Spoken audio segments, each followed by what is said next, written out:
Okay, so firstly I just want to know about the press conference आज आप लोगों ने बुलाया है as a media person. Tell us something about the context of the press conference and then हम अपने सवाल जवाब चालू करेंगे।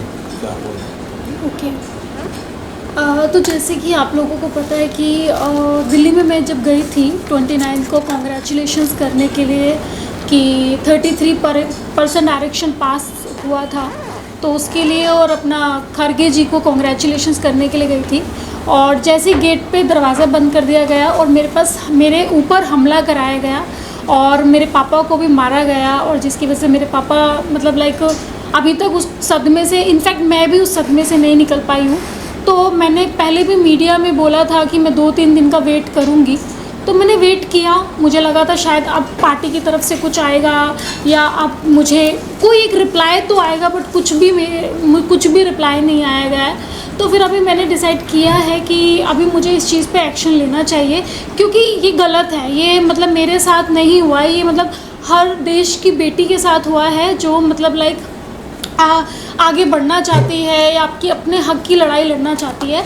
तो उस चीज़ पे मैंने अपना मैंने कार्रवाई की है, जिसकी वजह से मैंने अभी 1-2 दिन हुए हैं शायद हम लोगों को हमने ये भेजा है, क्योंकि मुझे इस चीज़ पे अब मैं चुप नहीं बैठूंगी, क्योंकि जब मैं गलत नहीं हूँ तो मैं गलत सहूँगी भी नहीं। और जिसने ये किया है, और मैं चाहती हूँ, मैं इनफैक्ट प्रेजेंट गवर्नमेंट से भी चाहती हूँ और अपनी कांग्रेस पार्टी से भी चाहती हूँ कि उस व्यक्ति का पता लगाया जाए, क्योंकि मुझे वो व्यक्ति पता है। आप लोग अपनी चीज़ों से पता लगाए, और जिसकी वजह से मैंने प्राइम मिनिस्टर ऑफ इंडिया को भी भेजा है अपनी प्रोटेक्शन के लिए, और the home minister of India को भी भेजा हुआ है, और the minister of information and broadcasting को भी भेजा गया है, and national commission of schedule caste को भी भेजा है। ये सब लोगों को मैंने भेजा है, क्योंकि मुझे ऐसा लगता है कि जब इन लोगों ने ऑन रोड मेरे पे हमला कराया गया है, तो अगर मैं FIR करवाने के लिए जाती हूँ तो पता नहीं ये लोग मेरे पे क्या करा दें। तो मैं सरकार से यही दरख्वास्त करती हूँ, महाराष्ट्र गवर्नमेंट से और दिल्ली गवर्नमेंट से और यहाँ तक कि प्रेजेंट गवर्नमेंट से, कि मुझे सिक्योरिटी प्रोवाइड की जाए, जिससे कि मैं सही से अपनी FIR दर्ज करा दूँ, जिसकी वजह से उन लोगों को सज़ा मिले जिन्होंने मेरे साथ ये हमला करवाया है। इनफैक्ट मुझे एक बात समझ में नहीं आती कि ये सब चीज़ें कराने के बाद उल्टा ही मुझे पार्टी से निकाल दिया गया है, और वो भी जो लेटर आप लोगों ने देखा होगा सोशल मीडिया पे। मैं बताना चाहती हूँ सबको कि वो एक फेक लेटर है, वो झूठ लेटर है, जिस पे जो साइन आ रहा है श्याम किशोर शुक्ला जी, वो एक्स MLA है और इसके अनुशासन समिति के सदस्य हैं। तो पहला रूल तो ये होता है कि कोई एक्स MLA यानी एक्स MLA किसी एक्स MLA कैंडिडेट को निष्कासित नहीं कर सकता, उसको हक नहीं होता है। मुझे अगर कोई निष्कासित करेगा, वो करेगा प्रेसिडेंट, स्टेट प्रेसिडेंट, तो उनको कोई हक नहीं बनता है। और दूसरी चीज़, उन लोगों ने क्या किया कि एक लेटर पे बैक डेट की मतलब बैक डेट की एंट्री डाल के मुझे निलंबित कर दिया गया है। तो ये भी उन लोगों ने पूरे देश में ये झूठा खेल जो लोग खेल रहे हैं, उस चीज़ को भी मैं सामने लेके आऊँगी कि आपको कोई हक नहीं बनता कि आप बैक डेट की, क्योंकि ना मुझे कोई रिसीविंग हुई है, ना मुझे मेल पे आया है, ना मुझे व्हाट्सएप पे आया है, मुझे कुछ भी नहीं आया है। तो आगे का ये वकील है और यही सारा चीज़ें उनसे सवाल करेंगे।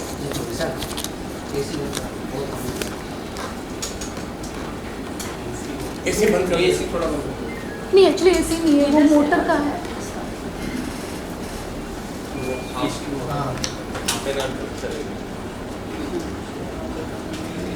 ऐसा कैसे अभी आ रहा है? अभी कम हो गया। रोलिंग है। अर्चना जी, क्या आपको प्रियंका गांधी जी की तरफ से या कांग्रेस के वरिष्ठ नेताओं से आपको क्या कॉल आया, और हमको ये पता चला है कि आपको प्रियंका गांधी ने ब्लॉक किया है आपका नंबर, क्या ये बात सच है? देखिए, मैं दीदी का मेरे पास पर्सनल नंबर था, मैं सच कहती हूँ, मैं ये नहीं बोलती कि वहाँ से मुझे ब्लॉक हुआ है, बट हाँ, जो नंबर मुझे मतलब जो मेरे पास था दीदी का नंबर, वो उस नंबर से मैं ब्लॉक हुई हूँ। बट मुझे डैम श्योर है कि ये दीदी ने नहीं किया है, ये संदीप सिंह ने किया है, क्योंकि मुझे ऐसा लगता है कि वो नंबर आप संदीप सिंह चला रहे हैं। और मैंने उनसे दरख्वास्त की थी कि दीदी प्लीज़ आप इस चीज़ पे एक्शन लीजिए, बट वहाँ से मुझे ब्लॉक हो गया, तो इस चीज़ का मुझे हर्ट हुई हूँ मैं, ऑफ कोर्स हर्ट हुई हूँ, बट मुझे ऐसा लगता है कि वो संदीप सिंह ने ही किया है। ओके अर्चना, सबसे पहले तो ये बताइए कि आपको जब पार्टी से निलंबित किया गया, जी, उसके पहले आपको एक शो कॉज नोटिस जो है दिया गया था, 1 हफ्ते के अंदर आपको जाना था, आप नहीं गए। उसके अलावा आपको निलंबित करने का कारण बताया जा रहा है कि जब आप कैंपेनिंग कर रही थी इलेक्शंस के दौरान, उस दौरान आपने कई सारे व्हीकल्स का पेमेंट क्लियर नहीं किया। ये बात सच है? इस बारे में पहले बताया। पहली बात तो मैं ये बताना चाहती हूँ कि 1 हफ़्ता पहले नोटिस आता है, मेरे पास कोई नोटिस नहीं आया, ना मुझे मेल पे आया, ना मुझे व्हाट्सएप पे आया, ना मुझे किसी भी चीज़ पे नहीं, कोई भी नोटिस नहीं आया। और दूसरी चीज़, जो ये आप लेटर देख रहे हो, मैं पहले भी बता चुकी हूँ, ये बैक डेट का ही उन्होंने डाल के निलंबित कर दिया गया था, क्योंकि मेरे को पार्टी से हटाने का सिर्फ जो जिम्मा जिसे कहते हैं प्रदेश अध्यक्ष पे है, और उस टाइम पे प्रदेश अध्यक्ष कोई और थे, उनके मतलब उनके तहत ये लेटर पास नहीं हुआ है। दूसरा क्वेश्चन जो था कि मैंने जब इलेक्शन में लड़ा था, मैंने पैसे नहीं लिए थे, वो तो मैं अपनी लीगल टीम से बताऊंगी जब मेरी बैंक की पूरी स्टेटमेंट आएगी कि मेरे बैंक के पैसे किन किन लोगों ने खाए हैं। जो राजस्थान से कुछ लोग आए थे मेरे इलेक्शन में ही, उन लोगों को ही मैंने पैसे दे दिए, क्योंकि उन्होंने मुझे ये झूठ बोला था कि आप हमको पैसे दे दीजिए, हम आपका पूरा इलेक्शन मैनेज करते हैं। तो वो तो मेरी बैंक स्टेटमेंट ही तय करेगी कि मैंने किस किस को पैसे दिए। तो ये झूठा इल्ज़ाम लगाना आप किसी लड़की पे छोड़िए। और तीसरी चीज़, जो गाड़ी की पेमेंट के बोल रहे हैं कि गाड़ी का पेमेंट मैंने नहीं दिया है, आज भी गाड़ी की पूरी पेमेंट की रिसिप्ट मेरे पास है। और चुनाव में एक किताब लिखी जो कॉपी होती है जिसमें आपको सारे बिल्स भरने होते हैं, तो उसमें वो बिल भरे हुए हैं, तो मेरे पास सारे सबूत हैं, और उसके लिए मेरे जो वकील हैं वो ही उनको इसका जवाब देंगे। सोहेल जी, लीगल टर्म्स पे जो आपने अभी शिकायत की है पीएम नरेंद्र मोदी से लेकर के महाराष्ट्र के सीएम तक और पुलिस कमिश्नर तक, तो क्या लीगल टर्म्स में आपने सेक्शन के तहत आप करने वाले हो आगे? देखिए, हमने तो सबसे पहले अर्चना की तरफ से एक पुलिस कंप्लेंट डाली है दिल्ली पुलिस को। यह जो अर्चना ने आपको अभी दिखाया है पुलिस कंप्लेंट, जिसमें जो इंसिडेंट हुआ था इनके साथ 29/9 का जो इंसिडेंट था, हमने पूरा नरेट किया है। हमने honourable prime minister of India से लेके जितने भी दिल्ली के अधिकारी है, सबको हमने ये कंप्लेंट लिखी है, जो अर्चना की तरफ से लिखी है कंप्लेंट, क्या क्या हुआ है। क्योंकि उस दिन के बाद से अभी तक इनको कुछ इंसाफ नहीं मिला था, कुछ चीज़ें इनके साथ हुई नहीं थी, ये भी काफ़ी डिस्टर्ब चल रही थी जो इंसिडेंट इनके साथ हुआ था। तो उसके बाद जब ये हमारे पास आई और उन्होंने हमको बताया कि ये सब चीज़ें हुई है, तो हमने एज इट इज़ जो स्टोरी थी, इनकी पूरी स्टोरी नरेट करके हमने यूनियन ऑफ इंडिया के जितने भी है, पुलिस कमिश्नर ऑफ दिल्ली से लेके प्राइम मिनिस्टर ऑफ इंडिया से लेके सबको हमने ये एक कंप्लेंट लिखा है, और जो उन्होंने डिस्पैच किया है।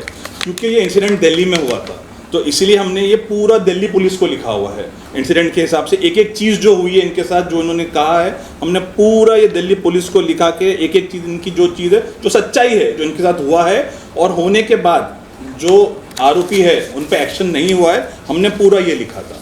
अब ये लिखने के बाद इसको हो गया है 2 दिन, या मैंने 9 अक्टूबर को लिखा है सबको, सब जितने भी जो अथॉरिटीज़ है, गवर्नमेंट अथॉरिटीज़, पुलिस अथॉरिटीज़ को लिखा है।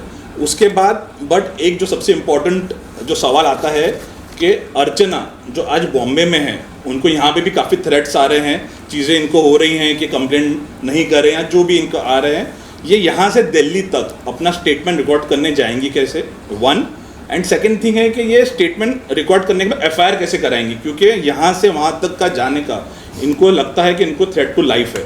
तो इसलिए हमने ये आज एक कंप्लेंट आप देखेंगे, आज हमने जो प्रॉपर लीगल हमारे पूरे गवर्नमेंट को, महाराष्ट्र के सीएम से लेके ऑनरेबल पीएम तक लिखा है, और मुंबई पुलिस कमिश्नर को भी हमने ये लिखा है कंप्लेंट कि हमारी जो क्लाइंट है अर्चना, उनको ट्रैवल करना है दिल्ली, तो आप प्लीज़ हमें पुलिस प्रोटेक्शन दें, जिसको बोलते हैं ट्रांजिट प्रोटेक्शन। हमने इनका ट्रांजिट प्रोटेक्शन मांगा है कि ये यहाँ से जब तक दिल्ली लैंड नहीं होते हैं, और दिल्ली लैंड होने के बाद जब तक इनका स्टेटमेंट रिकॉर्ड नहीं होता है, इनको पूरी पुलिस प्रोटेक्शन देना चाहिए। क्योंकि ये कोई आम कंप्लेंट नहीं है, ये बहुत ही बड़ी चीज़ है जो उन्होंने सब स्टेटमेंट में दिया है। तो ये चीज़ के लिए इनको हमने फुल प्रोटेक्शन मांगा है, जिनके लिए आज ये यहाँ पे भी बैठी हैं, क्योंकि हमने ये सबसे, आप देखेंगे, सबसे हमने प्रोटेक्शन मांगा है कि आप इनको प्रोटेक्शन दिए, और ये एज़ पर लॉ के लिए जो कार्रवाई होना चाहिए एज़ पर लॉ, ये जाए वहाँ पे दिल्ली में अपना स्टेटमेंट रिकॉर्ड करे, और रिकॉर्ड करने के बाद जो पुलिस जैसे एज़ पर लॉ अपनी जो कार्रवाई करे वो करे। तो हमको सबसे इंपॉर्टेंट है इनकी प्रोटेक्शन, जो हमने आज मांगी है। ये लेटर के और आपने मुंबई पुलिस से क्या अपने दरखास्त की है? हमने मुंबई पुलिस से लेके कमिश्नर ऑफ पुलिस जिसको पावर है और चीफ मिनिस्टर ऑफ महाराष्ट्र को भी हमने लिखा है इसके अंदर कि हमारे जो क्लाइंट है उन्होंने एक कंप्लेंट किया है दिल्ली पुलिस के आगे, दिल्ली पुलिस में कंप्लेंट किया है अगेंस्ट जो इंसिडेंट हुआ है। तो हमने स्पेशल रिक्वेस्ट किया है कि इन्हें सिक्योरिटी प्रोवाइड की जाए यहाँ से लेके दिल्ली जाने तक की, ये स्पेशल हमारा है। अर्चना, मैं आपसे जानना चाहूँगी, 33% रिजर्वेशन महिलाओं को मिलता है। आप एक महिला होने के नाते, एक सेलिब्रिटी होने के नाते आप जाती हैं कॉन्ग्रेचुलेट करने, एकाएक महिलाओं में ऐसा क्या गुस्सा भड़क गया कि वो आप पर ऐसे टूट पड़ी, और किस प्रकार आपके पिताजी तक को जो है वहाँ पर मैं देख रही थी, काफ़ी ख़राब विजुअल्स, आपको ड्रैग किया जा रहा है, आप वहाँ से भाग रही हैं, जो भी है, क्या हुआ था एकाएक? ऐसा क्या बोल दिया आपने या फिर क्या हो गया कि वो सभी ऐसे भड़क गए? वो चीज़ें आपको सीसीटीवी फुटेज में दिखेंगी। जब कांग्रेस कार्यालय के बाहर 4 सीसीटीवी फुटेज लगे हुए हैं, और जब मैं एफआईआर करूंगी तो of course police CCTV footage मांगेगी। तो जितने भी लोग, ये जो लोग मुझ पे जो लांछन लगा रहे हैं कि मैंने एक बहुत ही गलत तरीके से बर्ताव किया, तो उन लोगों को सामने पूरा असलियत दिख जाएगा और पूरी दुनिया के सामने सच का पता चल जाएगा कि मैं जस्ट, मेरे ड्राइवर के हाथों में बुके था, फ्लावर पोट था, और मैं जस्ट कॉन्ग्रेचुलेशंस करने गई थी।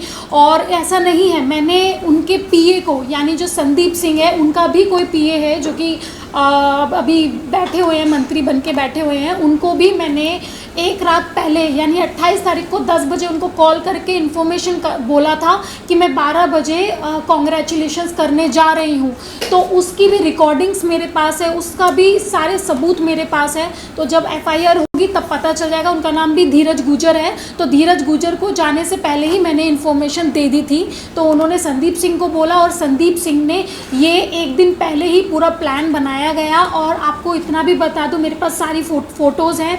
जो बसेस आई थी वो लखनऊ से और बरेली से आई हुई थी, उसमें महिलाएं भर भर के आई हुई थी, क्योंकि दिल्ली में ये सब चीज़ें कहते हैं कि क्योंकि वो राष्ट्रीय लेवल पे चला जाता। तो इन लोगों ने मतलब यूपी से यानी लखनऊ से गाड़ियां भर भर के औरतें बुलवाई थी मेरे पे हमला करवाने के लिए। तो ये सब चीज़ें आपको पता चलेंगी जब एफआईआर होगी और पुलिस जब अपनी कार्रवाई करेगी, तब आपको पता चलेगा कि उन लोगों ने मुझे मारने का प्लान किया हुआ था और उनका ये प्लान फेल हो गया। अच्छा अर्चना, जैसे कि आपने लास्ट टाइम बताया जी। था कि राहुल गांधी, प्रियंका गांधी से मैं बात करूंगी, तो प्रियंका गांधी का तो कहीं ना कहीं आप बोल रहे हैं कि फोन जो है ब्लॉक किया गया। नहीं, वो उनका फ़ोन नहीं है, क्योंकि मैं इस पर संक्षिप्त टिप्पणी नहीं दे सकती। बट मुझे 110% पता है कि उनका फ़ोन ही उनके पीए के हाथ में है। इस वजह से कि दीदी को ये बात पता ना चल जाए, राहुल गांधी जी को ये बात पता ना चल जाए, तो वो जो भी मेरे रास्ते में मैं मिलने की कोशिश करती हूँ वो उसी दीवार को हटा देता है। तो ये चीज़ें हैं। लेकिन कहीं ना कहीं ये इशू जो है जी। काफ़ी सोशल मीडिया पे काफ़ी सभी लोग देख रहे हैं, जी। लोग भी जो देखते हैं कहीं ना कहीं फिर भी आपसे डायरेक्ट कांटेक्ट नहीं कर पाना, इसके पीछे क्या रीजन मानते हैं? मुझे कहीं ना कहीं वो भी नहीं चाहते हैं, ये सिनारियो दिख रहा है, दिख क्या रहा है? मैं बता रही हूँ आपको क्या हुआ है। मैं ये तो अपने वकील को भी दूंगी और जज को भी दूंगी। इन लोगों ने एक कांग्रेस के जो कुछ लोग हैं, जिसे मैंने बोला हुआ है कि जो कांग्रेस का सिस्टम ख़राब कर रहे हैं, उन लोगों ने एक ब्रॉडकास्ट मैसेज डाला है जिसमें ये बोला गया है कि अर्चना को ऐसा बोलो, आप ऐसा बोलो अर्चना के लिए, हम लोगों ने इतना किया है और ये ऐसा कर रहे हैं। मतलब लोगों से ज़बरदस्ती फ़ोन करा रहे हैं और गलत लिखने के लिए बोला जा रहा है। इसके भी सारे सबूत मेरे पास हैं। तो मे बी ये भी हो सकता है कि राहुल गांधी जी और प्रियंका गांधी जी को मेरे बारे में गलत बोला गया हो संदीप सिंह के माध्यम से, जिसकी वजह से वो शायद उस चीज़ को सीरियसली नहीं ले रहे हैं। इसीलिए मैंने लीगल टीम का सहारा लिया, इसीलिए मैंने कागजातों का सहारा लिया कि उन लोगों को पता चले कि जिस दलित लड़की के लिए आप इतनी मेहनत करते हैं, उनको आगे तक लेके जा रहे हैं, आपके ही सिस्टम में जो बैठे इंसान है संदीप सिंह जैसे लोग, वो ही देख दलित लड़की के साथ ऐसा करते हैं, मारपीट करते हैं और इस पर जानलेवा हमला कराया जा रहा है। तो वो सब सारी सच्चाई उनके सामने आनी चाहिए, मैं यही बोलना चाहती हूँ। इसीलिए मैंने अब एक वकील का सहारा लिया है, मैंने कागज़ का सहारा लिया है, क्योंकि बाबा साहब अम्बेडकर ने एक बात बोली थी, संविधान। तो संविधान में सारे कानून बनाए गए हैं। तो मैंने आज उन बाबा साहब के कानून का सहारा लिया है। अब मुझे ये देखना है कि मुझे इस पे इंसाफ मिलेगा या नहीं। मुझे सिर्फ इतना बोलना है कि आज मैं ज़िंदा हूँ, आज मैं अपने लिए लड़ रही हूँ। कल को अगर मैं मर जाती तो सब लोग अपनी अपनी राजनीति करने सड़क पे उतर जाते कि एक दलित लड़की की हत्या की गई है ऑन रोड पे, और सब लोग अपनी राजनीति करते, चाहे वो कोई सी भी पार्टी से हो। तो मैं बस उन नेताओं से, उन बड़े बड़े नेताओं से सिर्फ ये पूछना चाहती हूँ कि आज मैं जिंदा हूँ, ये मेरी माता रानी शायद मेरे साथ है, ये मेरे माता पिता मेरे साथ है, जो मैं आज ज़िंदा हूँ। अगर आज ही मैं मर जाती तो आप सब लोग राजनीति पे उतर जाते। तो आज सारे बड़े नेता क्यों चुप बैठे हैं, क्यों नहीं बात कर रहे? मैं खरगे जी से भी बोलना चाहती हूँ, क्या आपको नहीं दिखता है कि मेरे साथ गलत हुआ है? खरगे जी, राहुल गांधी जी, क्या आपको नहीं दिखता है? आप इस चीज़ का पता तो लगाइए, आप किसी की बातों में क्यों आते हैं? आप एक बार सच्चाई का पता करिए। इनफैक्ट मैं सभी पार्टीज़ के नेताओं को बोल रही हूँ, मैं मोदी जी से भी दरख्वास्त करना चाहती हूँ कि प्लीज़ आप भी इस चीज़ पे एक्शन लीजिए। और महाराष्ट्र के सीएम से भी मैं बोलना चाहती हूँ, दिल्ली के सीएम से भी बोलना चाहती हूँ, केजरीवाल जी से भी बोलना चाहती हूँ। तो आज बस मुझे ये देखना है कि एक जिंदा लड़की जिस पे ये सब चीज़ें हुई हैं उसको इंसाफ मिलता है या नहीं।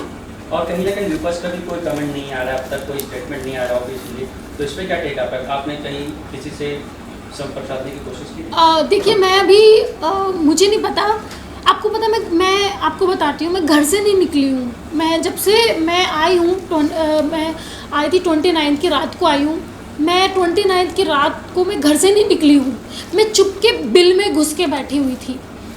1 दिन हुआ, 2 दिन हुआ, 3 दिन हुआ, कुछ नहीं हुआ, और उल्टा मेरे को निलंबित कर दिया गया, सारा चीज़ें मेरे पे आ रही है। फिर मैंने सोचा कि अर्चना, अगर तू डर गई तो फिर इस देश में कोई भी लड़की अपने लिए स्टैंड नहीं ले सकती। और उसके बाद से फिर मैंने डिसाइड किया, और फिर मैंने अपने एडवोकेट जो अपना सोहेल जी हैं, इनसे कांटेक्ट किया। और चांदनी जी हमेशा मुझे बोलती रही हैं, अर्चना तुम्हें चुप नहीं बैठना है, तुम्हें इसके खिलाफ कुछ ना कुछ कार्रवाई करनी है, अदरवाइज़ तुम्हारी तरह बाकी लड़कियां भी फिर तुम्हारी जैसी रह जाएंगी।